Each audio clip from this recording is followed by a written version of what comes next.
Bonjour à toutes et à tous, bienvenue. Nous allons attendre encore quelques minutes pour permettre à l'ensemble des participants de se connecter. Et pour ceux d'entre vous qui sont déjà avec nous, merci de nous indiquer qui vous êtes dans la boîte de dialogue, votre nom, au lieu où vous résidez.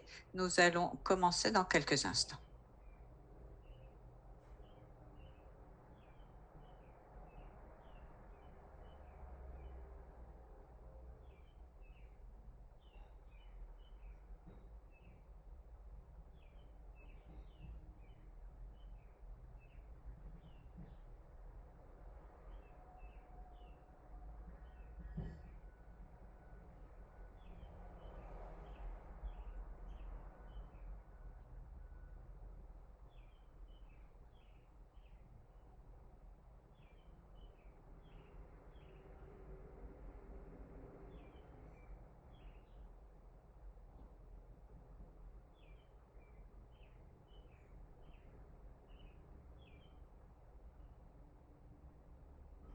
Bonjour, merci de vous connecter. Nous allons commencer dans quelques minutes. Nous allons permettre à un peu plus de personnes de se connecter. Donc, merci de nous dire qui vous êtes, où vous vous trouvez et nous allons démarrer incessamment sous peu.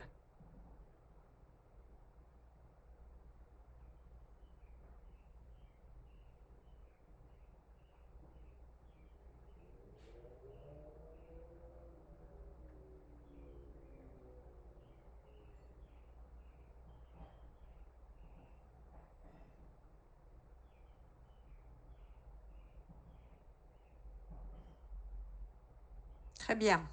Je crois que nous allons commencer. Donc, bonjour, bienvenue. Nous sommes heureux de vous avoir avec nous aujourd'hui. Je suis Lisa Hout et je suis agent technique pour Momentum, le RIGHT, projet RIGHT, et je suis heureuse d'animer aujourd'hui ce webinaire. Est-ce que l'on peut faire des innovations importantes pour la formation des agents de santé, les enseignements de l'expérience de vaccination anti-COVID? Donc, je vais vous présenter aujourd'hui cette séance avec ma collègue Denise Straikov, qui est consultante de Momentum RIGHT.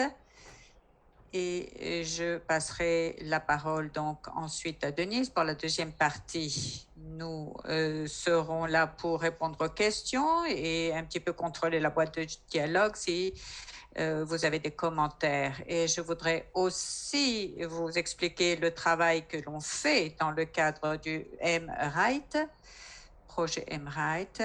Donc, c'est un projet qui est financé par l'USAID et d'autres partenaires pour toucher les populations marginalisées, vulnérables et qui ont besoin d'une protection pour leurs enfants, une protection contre les maladies en particulier. Donc, avant de commencer, je vais vous faire quelques rappels de règles pour être sûr que tout le monde pourra suivre ce webinaire convenablement.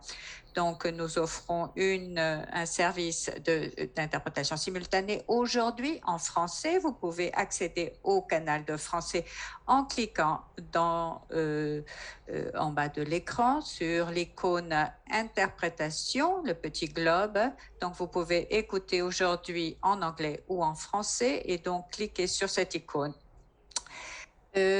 Assurez-vous d'utiliser l'icône de questions-réponses pendant les présentations. Si vous avez également besoin d'une aide technique, vous pouvez utiliser la boîte de dialogue ou chat pour vous présenter et aussi pour nous faire part de vos commentaires pendant la présentation, mais pas pour poser des questions. Les questions, vous devez les poser via l'option questions-réponses.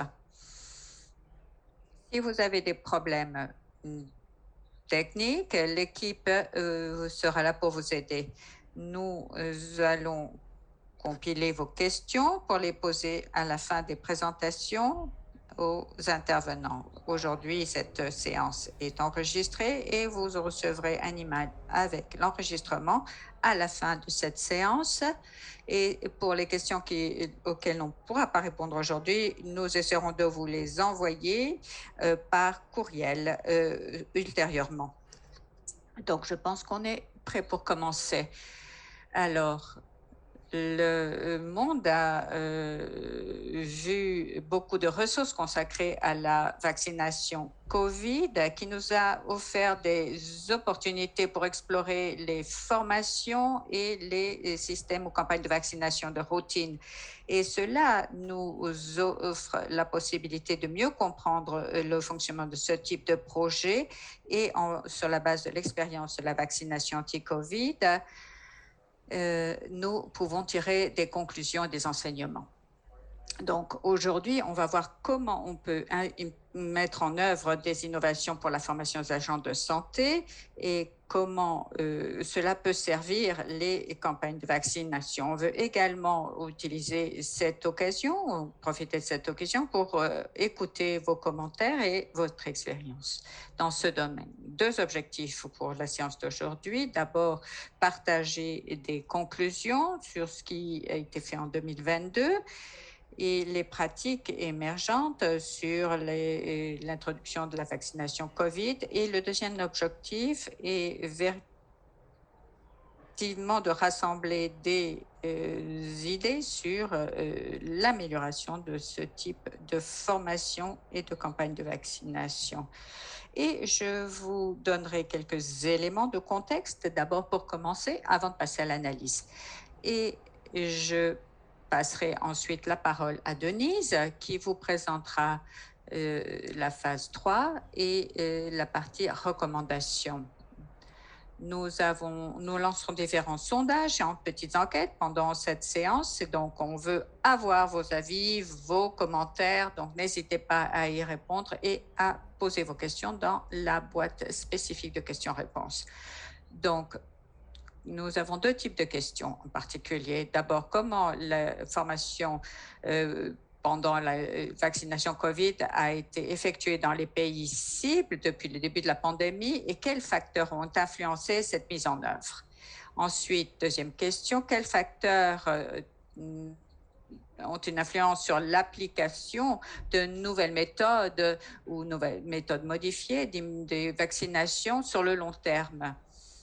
Donc, nous voulons rassembler vos opinions sur la formation formelle ou moins formelle et les interventions informelles. Nous voulons également voir quels sont les autres systèmes d'amélioration de formation possibles et on va se focaliser sur le renforcement des capacités, en particulier l'apprentissage des agents de santé et ceux qui se livrent aux activités de vaccination particulières. Donc, bien sûr, aujourd'hui, on ne va pas voir les résultats en tant que tels de ces formations parce que cela fera l'objet d'une analyse particulière ensuite. Alors, d'abord, un petit peu le calendrier de l'analyse et chacune des phases. L'analyse a été conduite au cours de 3 phases. D'abord, un sondage en ligne qui a été suivi par des entretiens avec des informateurs clés et chacune des équipes de projet de pays. Ensuite, on a conçu un sondage qui a été envoyé de façon généralisée à tous les pays. Donc, revenons sur la phase 1 et 2. Avant le début de notre travail, nous avons demandé aux partenaires de savoir quelles étaient les autres informations déjà rassemblées et comment on pouvait améliorer la formation et l'apprentissage. On a envoyé un questionnaire tiré d'un cadre qui était déjà élaboré. On avait des questions de formation et d'autres. Même si on utilise le terme innovation dans cette présentation, dans le sondage, nous avons essayé d'éviter ce terme parce qu'on a pensé que cela pouvait causer une confusion et on comprend que l'innovation est toujours quelque chose d'assez nouveau dans le domaine de la renforcement des capacités et différents pays, en particulier, démarrent à peine donc, dans ce domaine. Donc, on a voulu l'éviter. Et on va utiliser les formulaires Google en français, en anglais. On a envoyé ces documents aux équipes de projet pour, pour les phases d'introduction ou de déploiement des vaccinations anti-Covid. Ensuite, on a reçu différentes réponses, une dizaine de réponses qui, il faut reconnaître, ce n'est pas un nombre assez important, mais qui nous permet néanmoins de détecter les tendances et ce que nous devons améliorer. Ensuite, en outre, nous avons mené différents entretiens auprès des membres du personnel et des équipes travaillant sur MRIght. Nous avons fait en RDC, en Inde et dans les pays donc cibles au cours de l'année 2022, qui nous ont permis de véritablement approfondir certaines questions, ajouter des informations sur certaines questions qui n'avaient pas reçu une réponse suffisamment informée. Ensuite, cela nous a permis de concevoir donc le sondage au niveau international. Alors, les conclusions tirées de ces programmes de pays, 6 programmes de pays. Donc, nous avons écouté les différents pays sur les plateformes, les séances physiques virtuelles et vidéos diffusées. Et on a vu qu'il y avait des idées innovantes sur le fait que l'entraînement par les pairs était important, également sur place, dans les établissements de santé. Et on a vu qu'il y avait aussi des formations de formateurs qui permettaient au niveau inférieur du système de santé et aussi d'améliorer le contexte local. Nous avons vu également qu'il y avait des interventions et des innovations non liées à la formation, par exemple par le biais d'échanges par les médias sociaux, par exemple pour un contrôle à distance, et également en lien avec l'application des plans nationaux au Kenya, par exemple. La formation a été faite par le biais d'1 heure par semaine avec la présence des superviseurs et complétée par des séances présentielles ou non. Et les superviseurs ont véritablement reçu des informations sur toutes les activités sur le terrain.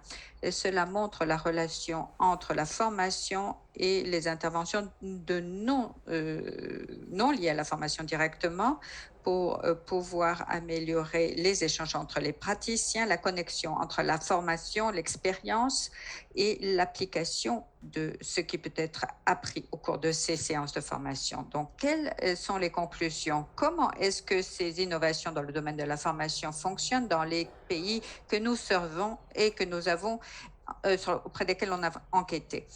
Il y a donc différentes méthodes de formation qui ont un succès relatif au niveau local ou au niveau national. On voit aussi que la vaccination COVID et le déploiement étaient la première opportunité pour explorer véritablement l'apprentissage en ligne au niveau national, quand on a vu un petit peu que tous les pays avaient un besoin de formation approfondie au niveau national. Et on a essayé également de mesurer le niveau de satisfaction et on a vu que tout cela a été décrit, permettait d'avoir des méthodes améliorées et de nouvelles opportunités d'apprentissage. Les innovations non liées à la formation, en Inde, par exemple, on a vu une ligne d'aide COVID-19 pour les travailleurs de la santé et qui a été mise à l'échelle et ensuite maintenue. Donc, il faut comprendre quels sont les facteurs contextuels qui contribuent au succès de ces nouvelles méthodes. Et là, après l'analyse, on a vu ces aspects de facteurs contextuels qui pouvaient être classés dans différentes catégories. D'abord, l'apprentissage et l'environnement de travail. Et on a vu que cela, outre la technologie, nous montrait que l'environnement était essentiel. Et d'abord, pour avoir des attentes claires des responsabilités de travail, on l'a vu au Soudan, au Kenya.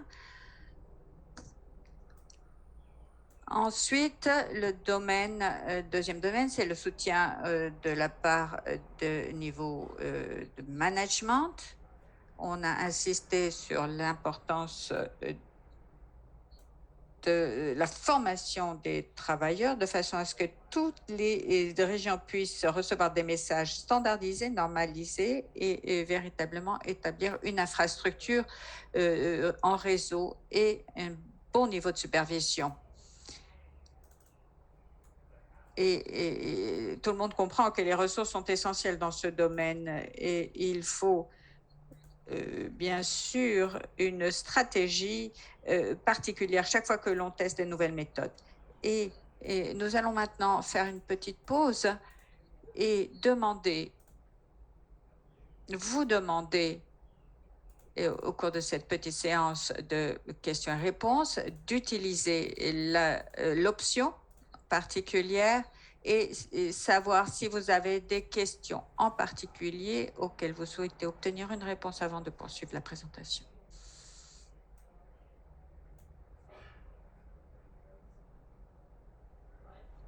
Donc, apparemment, nous n'avons pas de questions urgentes. Donc,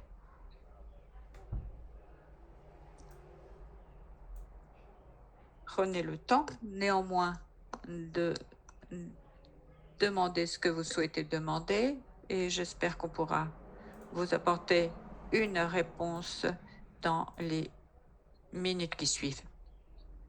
Alors, une petite question, je vais essayer d'y répondre directement. Alors, est-ce que vous avez plus de détails possibles sur les aspects de non-formation? Alors, pour nous, il s'agit de toutes les activités de renforcement des capacités en dehors des séances de formation officielles ou formelles, par exemple coaching, mentorat. On voit qu'il y a des échanges virtuels, par exemple au Kenya.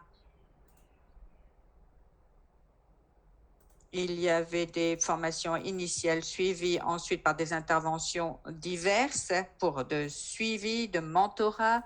Ces genres d'interventions complémentaires, pour nous, c'est ce que l'on définit comme des interventions non considérées comme de la formation spécifique.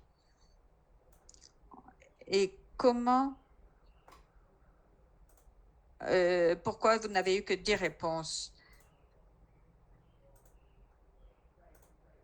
Alors, on soutient des programmes dans ces pays en particulier où la campagne COVID a été déployée avec l'introduction de ce vaccin. Et donc, on a reçu en particulier ces réponses et on a demandé à nos équipes s'ils étaient disposés à faire ce suivi pour justement nous informer. C'est pour ça qu'on a reçu ces réponses-là. Donc, je vais continuer. Donc, n'hésitez pas à continuer à ajouter vos questions dans le chat et l'option. Et nous avons maintenant une question spécifique.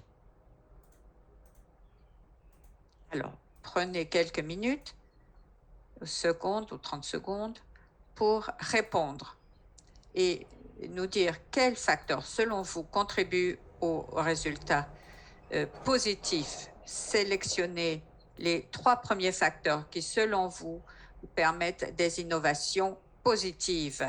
Technologie fiable, soutien financier pour les superviseurs, soutien de la gérance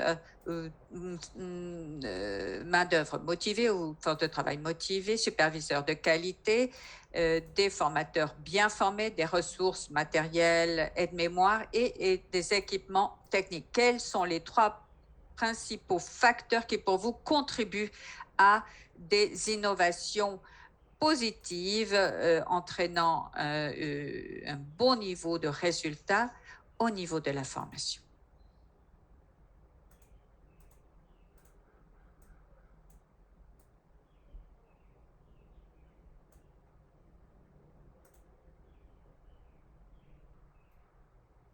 Alors, voilà quelques résultats.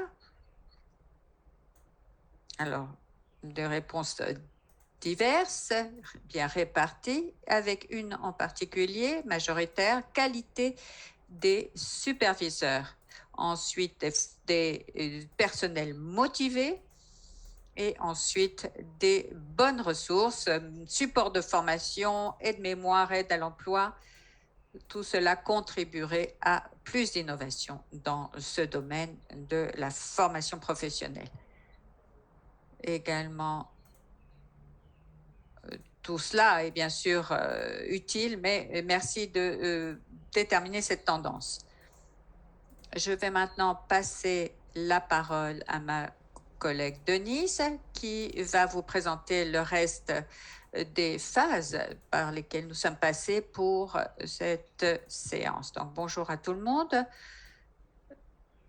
Alors, je vais vous parler en particulier de la phase 3 sur l'examen des méthodes et ensuite je vous montrerai les résultats et conclusions auxquelles nous sommes parvenus.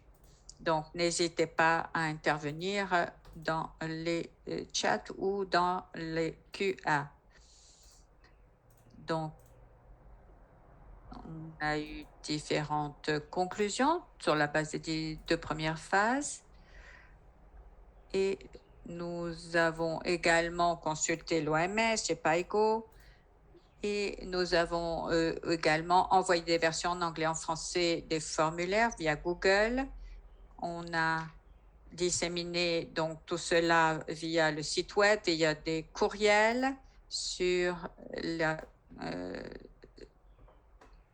nous avons fait cela pendant 2 semaines au mois d'octobre, deuxième quinzaine d'octobre. Et en fait, on a étendu la période jusqu'au 7 novembre en envoyant un rappel. Pour encourager la participation, on a offert une mesure incitative, un tirage au sort pour une consultation d'1 heure gratuite avec des experts de formation et renforcement des capacités.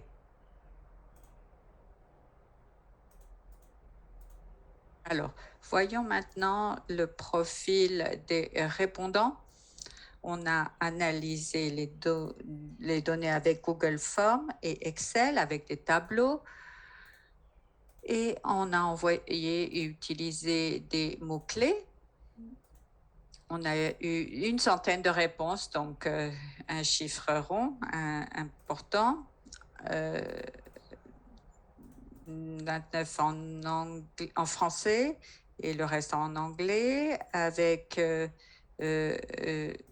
une répartition entre le sexe masculin et féminin.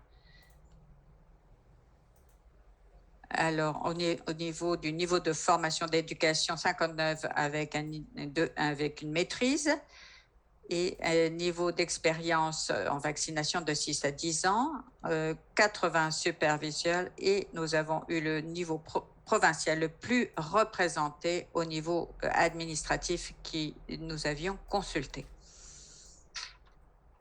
Alors, en ce qui concerne la localisation de nos répondants, on a eu 35 pays représentés, Nigeria 13 avec les anglophones, ensuite la RDC 12 pour les pays francophones et on n'a pas eu de réponse de la partie occidentale. Donc ça, c'est une délimitation des réponses que nous avons obtenues. Alors, pour celui qui développe des formations, avant de les concevoir, vous devez faire une évaluation des besoins et pour la vaccination de COVID-19, nous l'avons fait au niveau global avec l'OMS et d'autres partenaires qui suivent ces questions pour voir quels sont les impacts sur les pratiques actuelles. Donc, c'est important de comprendre les besoins de formation et cela nous permet d'avoir les méthodes d'exécution les plus appropriées. Donc, on a, par exemple, demandé quelles étaient leurs attentes euh, sur la base de leur expérience de la vaccination COVID. Ensuite, quelles différentes catégories de connaissances et pour voir lesquelles étaient applicables. 82 ont attendu des informations comme des lignes directrices, des protocoles. Et ça, c'est important parce que les aides-mémoires, les vidéos, tout cela sont des supports appropriés de formation. Ensuite, deuxième réponse en termes d'attente, de besoin de formation, 60%, c'est que les répondants connaissaient des collègues, des membres de la communauté qui avaient des préoccupations et qui voulaient pouvoir échanger, informer ces personnes de façon constructive. Alors, donc, sur la base de ces centaines de réponses, on n'a pas vu de différence fondamentale entre les anglophones et les francophones, donc on a pu combiner toutes ces réponses, indépendamment de la langue. Alors, on a demandé aux répondants de choisir quelles méthodes seraient les plus applicables et les plus convenables. On a vu que 77% pensent que les webinaires en ligne virtuels avec l'interaction des participants étaient l'une des méthodes les plus utilisées. Ensuite, 61% ont pu suivre des conférences et des webinaires en direct. Et ensuite, quelques-uns des formations en présentiel ou en personne. Alors, on a demandé, est-ce que ces nouvelles méthodes étaient une nouvelle façon d'apprendre? Et la majorité a dit oui. Et ensuite, si la réponse était oui, on leur demandait de décrire qu'est-ce qui était en fait une nouveauté. Et on voit là quelques éléments de réponse que nous avons obtenus. Donc, voilà un résumé de un petit peu notre analyse des termes clés dans le cloud. Donc, le terme virtuel était le terme clé le plus utilisé. 58% ont utilisé ce terme et dit qu'ils avaient appris quelque chose par le biais d'un apprentissage en ligne ou virtuel. Ça veut ou d'autres personnes ont répondu webinaire, donc séminaire en ligne, donc différentes terminologies, mais autour de cette méthodologie virtuelle. On leur a aussi demandé s'ils étaient disposés à former d'autres personnes. Une majorité a également répondu oui. Et on va demander à toutes ces personnes de partager leurs impressions. Et donc, on leur a demandé s'ils étaient intéressés à faire de la formation de formateur, en tant que formateur ou en tant qu'étudiant ou élève. Et tout cela, encore une fois, était basé sur l'introduction de la vaccination COVID-19. Donc, en ce qui concerne ces innovations de formation, on leur a demandé s'ils avaient fait une formation en partie virtuelle, en partie présentielle, et beaucoup ont dit qu'au niveau national et provincial, ils avaient suivi une formation plutôt virtuelle. Ensuite, dans ce sondage, on a posé d'autres questions sur les types d'intervention pour, par exemple, des définitions. Qu'est-ce qu'on entend par aide-mémoire ou aide à l'emploi? coaching et autres. Donc, voilà un résumé des innovations de renforcement des capacités regroupées dans les catégories formation, non-formation pour le renforcement des capacités et suivi et évaluation. Pour la formation, alors, on a différentes méthodes, par exemple webinaire, vidéo ou des méthodes combinées avec des formations en présentiel. Pour les innovations de non-formation, pour le renforcement des capacités, on a noté en particulier que les innovations étaient liées au soutien virtuel, à la supervision virtuelle qui a été mentionné par la majorité, donc un mentorat virtuel. Là, je peux vous montrer un petit peu les résultats que l'on a à gauche. En vert, les résultats sur le niveau de satisfaction de la formation, sur la centaine de réponses que nous avons qui ont donc répondu. Ces questions, 57% des répondants ont dit qu'ils utiliseront volontiers cette méthode. Parmi toutes celles qui étaient disponibles pour le COVID, 38 ont dit certaines méthodes, et certains ont dit que certaines méthodes fonctionnent mieux que d'autres et qu'ils voulaient continuer sur la base de cette approche. 1% a dit qu'ils n'utiliseraient pas cette méthode. Donc, en vert, comme je vous le disais, c'est le niveau de satisfaction. Donc, l'idée, bien sûr, c'est de pouvoir utiliser ou obtenir de l'aide chaque fois que cela est nécessaire et la méthodologie virtuelle le permet. Ensuite, la confiance des répondants à faire leur travail après la formation. Chaque niveau a répondu qu'ils étaient plutôt confiants. Et la plupart des répondants ont donc dit qu'ils étaient en capacité de faire leur travail et qu'ils n'avaient besoin que quelques compléments d'information pour conseiller les autres. Et ce qu'il faut se souvenir ici, c'est que la plupart des répondants ont déjà 6 à 10 ans d'expérience. Donc, leurs besoins sont moindres qu'une personne qui démarrait. Nous avons également demandé si la méthode était durable pour les innovations non-formation. Nous avons eu diverses réponses. Différentes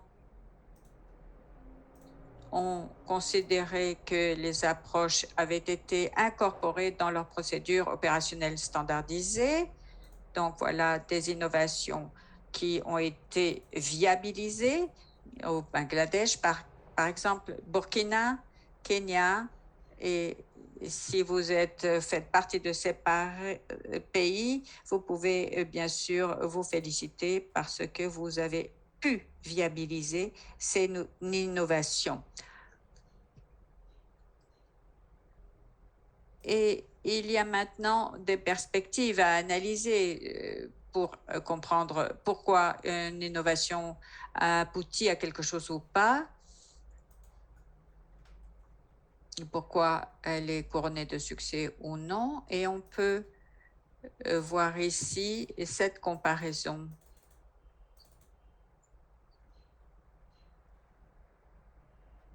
Avec une analyse pondérée. Par exemple, la conception, planification des activités de soutien, qui est un facteur de succès. Cela couvre beaucoup de catégories, bien sûr, et ça peut signifier différentes choses. Ensuite, les ressources, les soutiens des donateurs est en bas de la liste, alors que c'était une des premières réponses dans des autres sondages envoyés. Alors, je ne sais pas pour l'initiative COVID-19 qui a bénéficié de tellement de financement. Donc là, ça n'était pas une préoccupation puisque dans le cas de l'expérience COVID, il y avait beaucoup de ressources disponibles. Donc, il faudrait adapter cela à d'autres contextes ou d'autres pandémies, le cas échéant, qui ne bénéficieraient pas d'autant de moyens ou qui auraient des ressources plus limitées. Donc, c'est quelque chose à considérer quand on parle de considérer et des priorités de ressources ou d'allocation de ressources.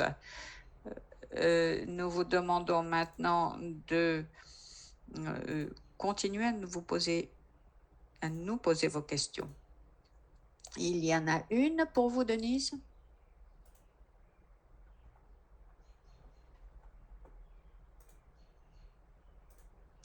Est-ce que l'étude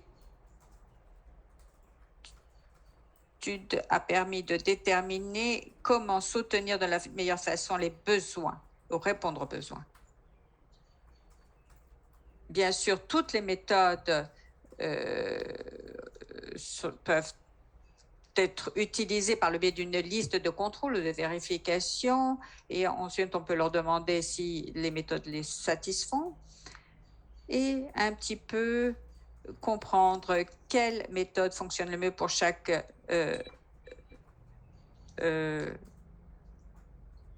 répondant.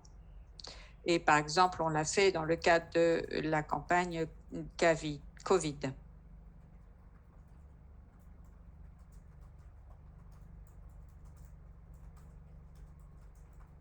Mais merci de la question. D'autres interrogations?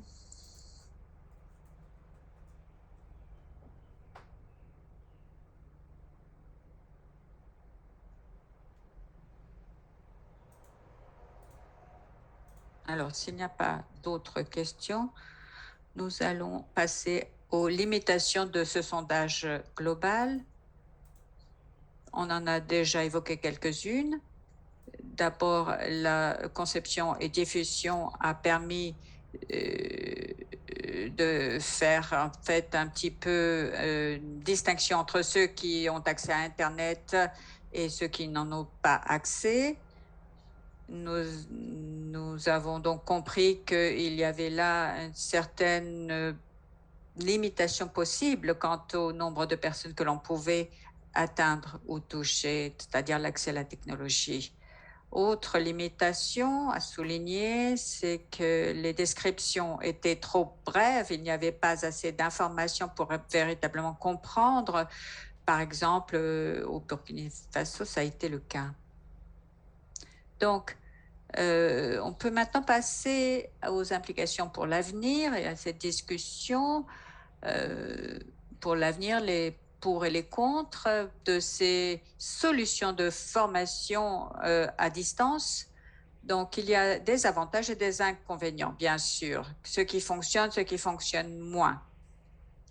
Et il n'y a pas, bien sûr, de solution parfaite. Les personnes ou les formations présentielles sont importantes et sont bien sûr un moyen privilégié d'apprentissage, mais c'est également un moyen onéreux et ça requiert des déplacements, des mobilisations, des moyens. Et les solutions à distance, en particulier en matière de formation, présentent donc beaucoup d'avantages. Ça économise du temps, des déplacements, ça permet de faire des actualisations rapides, ça permet de faire la formation sur site, sur place, ça permet de faire des échanges avec plus de monde et aussi aux superviseurs de se communiquer plus fréquemment avec leurs équipes. Les autres défis ou difficultés, par exemple, il y avoir de la résistance au sein des participants et des décideurs et des financeurs. Les politiques de ressources humaines parfois ne soutiennent pas les formations à distance, par exemple le temps nécessaire pour la formation, les outils. On sait qu'il y a des risques parce que, par exemple, les personnes préfèrent se déplacer pour recevoir des indemnités journalières. Donc, aussi, les solutions technologiques ne sont pas accessibles par toutes et tous, et cela peut être une limitation, mais aussi une limitation en cas de formation présentielle. Aussi, un problème de niveau de compétence qui se pose.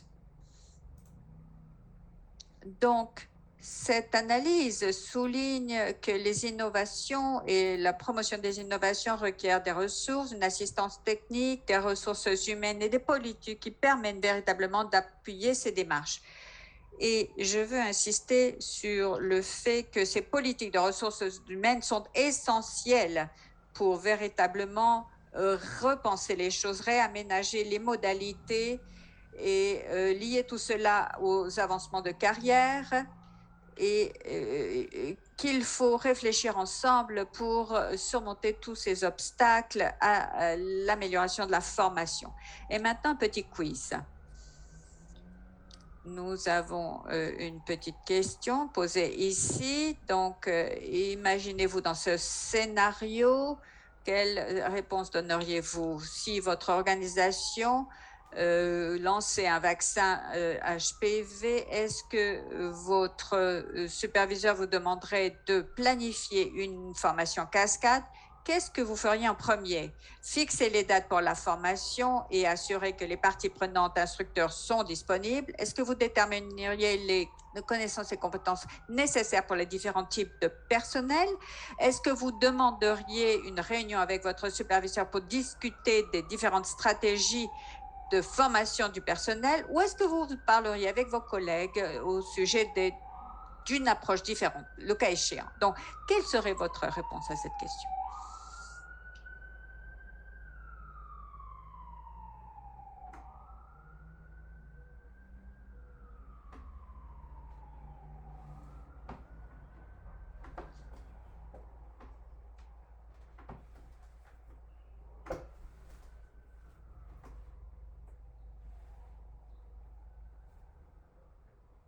Alors, 91% a dit que vous alliez déterminer une évaluation des besoins et des attentes, et personne n'a dit qu'ils allaient fixer les dates en premier. Donc, voyons quelle serait l'une des réponses correctes.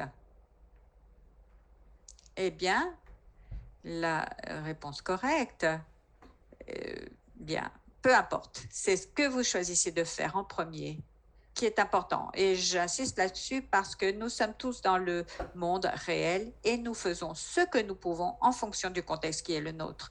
Donc, quel que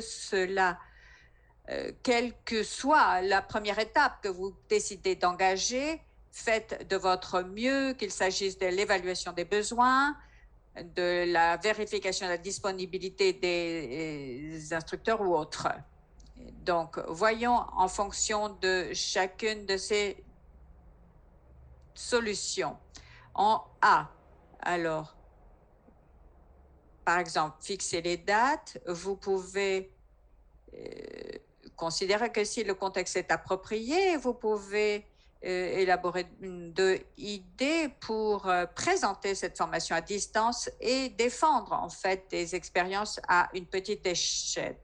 Si vous décidez d'abord d'évaluer les attentes, c'est bien parce que les besoins sont souvent le partage d'informations, des choses qui sont tirées du soutien, du suivi, et qui sont des alternatives aux formations en face à face, en présentiel. Par exemple, l'aide-mémoire au travail, etc. Et si vous décidez de demander une réunion à votre superviseur, vous pouvez discuter de stratégie. C'est aussi une bonne façon de démarrer, mais simplement, allez-y, préparez avec des idées pour commencer de façon à petite échelle et voir quels seraient les obstacles possibles. Et si vous décidez d'abord de téléphoner à vos collègues et de dire que vous voulez organiser une formation, eh bien, faites-le et ensuite, Après avoir consulté vos collègues, réunissez-vous avec votre superviseur pour échanger et mettre en commun vos idées. Donc, je vais maintenant essayer de vous partager quelques recommandations et de vous demander de nous donner vos propres recommandations pour promouvoir des innovations efficaces en matière de formation. Pour cela, il est intéressant d'échanger nos différentes idées. Donc, on a beaucoup de références dans les publications, quelques éléments ici pour pouvoir renforcer les capacités, les compétences. Certains éléments que nous avons déjà vus. D'abord, mener une évaluation, piloter une évaluation des besoins et avec l'exemple du Kenya, je l'ai dit, travailler à effacer les lignes entre la formation proprement dite ou formelle et les formations moins formelles. Donc, pensez à cela comme un tout. Trouvez un champion, quelqu'un qui véritablement animera bien vos formations, par exemple un décideur ou une personne qui a plein d'idées. Utilisez cette ressource, profitez-en et demandez-lui de convaincre les autres. Vous pouvez également considérer les ressources que vous avez à votre disposition pour démarrer avant de penser plus grand. Ensuite, au niveau de la formation, pensez aux objectifs d'apprentissage, au contexte, à l'environnement, au milieu dans lequel vous allez travailler. Et regardez également quelles sont les alternatives aux formations traditionnelles. Par exemple, ce que l'on peut faire au niveau local, dans un département particulier, à votre niveau, c'est une bonne alternative. Et bien sûr, n'oubliez jamais que bien sûr la formation en présentiel est d'une valeur irremplaçable. Études de cas, résolution des problèmes, les échanges de personne à personne sont toujours plus de résultats. Pour les formations moins formelles, considérez peut-être un mix, une combinaison de formation à distance et de supervision à distance. Vous pouvez demander au personnel local d'analyser les problèmes de performance avec un diagramme de flux ou des autres outils. Vous pouvez également observer les travailleurs et donner un feedback sur l'augmentation, le perfectionnement des méthodes de formation. Je vais repasser la parole maintenant à Lisa pour les considérations et conclusions. Considérations finales. Est-ce qu'il y a des questions, recommandations avant que nous passions à la partie évaluation proprement dite? Et nous sommes là pour vous écouter. N'hésitez pas à nous dire ce que vous pensez.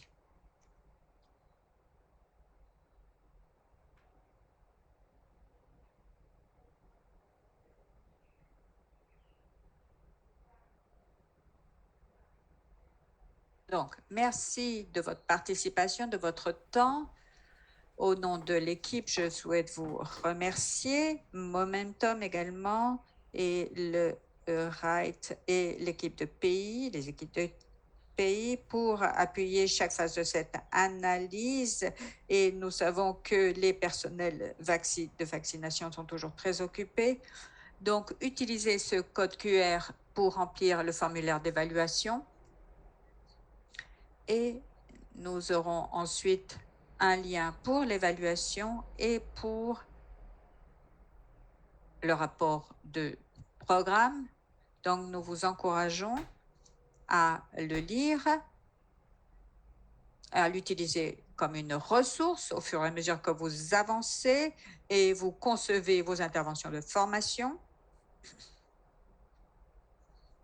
Et je crois pas que nous ayons d'autres commentaires ou questions dans ce chat.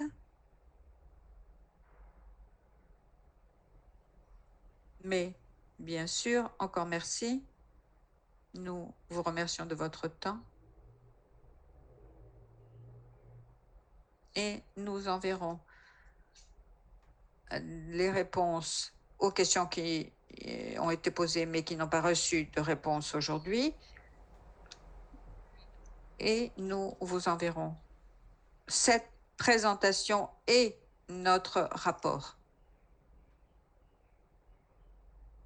Combien de pays africains ont été impliqués dans l'analyse? Alors, nous avons eu des informateurs clés dans 6 pays et je crois que 4 ont répondu.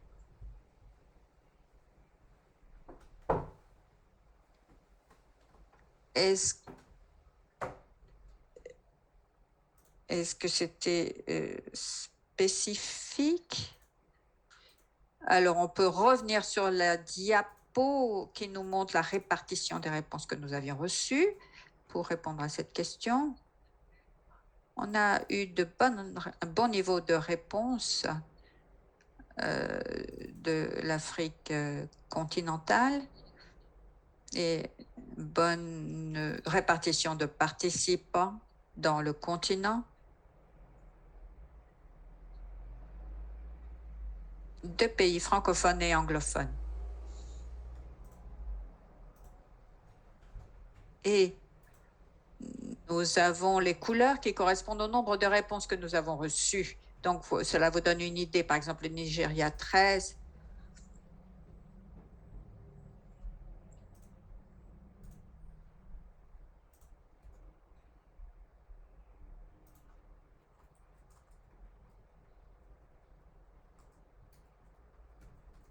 Bien, donc je crois qu'on peut conclure. S'il n'y a pas d'autres questions, merci de vous être joints avec nous. Merci de votre attention. Et donc, nous vous enverrons ce rapport. Et si vous avez des commentaires à ajouter, n'hésitez pas à le faire. Merci. Merci de vous être connectés aujourd'hui pour écouter cette présentation. Merci, au revoir.